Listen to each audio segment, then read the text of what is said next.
bisa melawan akalnya. Manusia itu tengah-tengah, Pak. Dalam penciptaan makhluk, yang paling tinggi itu kan malaikat. Malaikat itu tidak punya nafsu tapi punya akal. Makanya jangan heran malaikat la ya'sunallah, tidak pernah durhaka kepada Allah karena tidak punya nafsu. Dia tak repot, tak sibuk mau makan, tak sibuk mau minum, tak sibuk mau ke toilet, tak sibuk mau kencing, tak sibuk mau BAB karena dia tidak makan, tak sibuk mau cari bini, tak sibuk pengen cari mobil karena tidak ada nafsu, akal saja. Makanya tinggi tingkat ibadahnya. Manusia, Pak, lengkap sempurna. Nafsu ada, akal ada. Yang paling bawah hewan. Hewan punya nafsu tapi tak punya akal. Makanya hewan banyak anaknya, Pak, karena dia punya nafsu. Kucing kalau sekali melahirkan 10 wajar karena hewan punya nafsu. Tapi manusia komposisinya lengkap, akal ada, nafsu ada. Kalau manusia, Pak, kalah akalnya dengan nafsunya, maka dia lebih rendah daripada hewan. Ulaika kal an'am.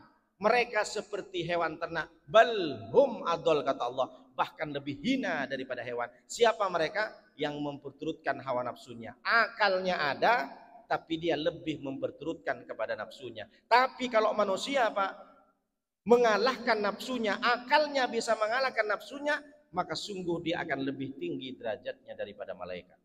Jadi kalau kita ini bisa melawan syahwat, bisa melawan hawa nafsu, maka kita ini posisinya lebih tinggi daripada malaikat.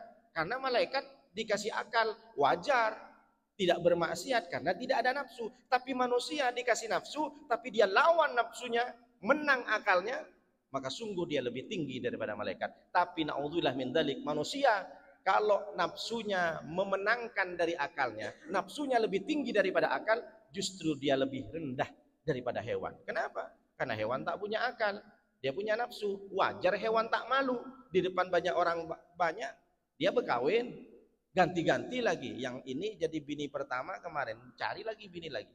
Tapi sekarang naudzubillah min dzalik, berapa banyak bapak kandung memperkosa anak kandungnya? Berapa banyak anak kandung membunuh ibu kandungnya?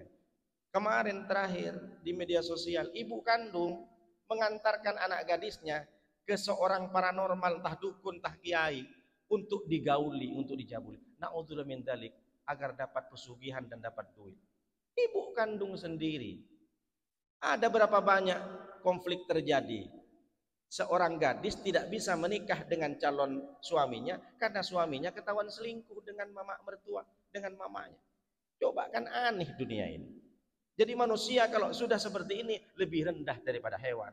Berarti dia tidak akan menjadi hamba yang paling tinggi di hadapan Allah karena dia tidak takut dengan perkara-perkara haram. Dulu, Pak, zaman Rasulullah, ada seorang sahabat, dari saking tingginya amalnya, kata Rasulullah, dari saking banyaknya amal ibadahnya,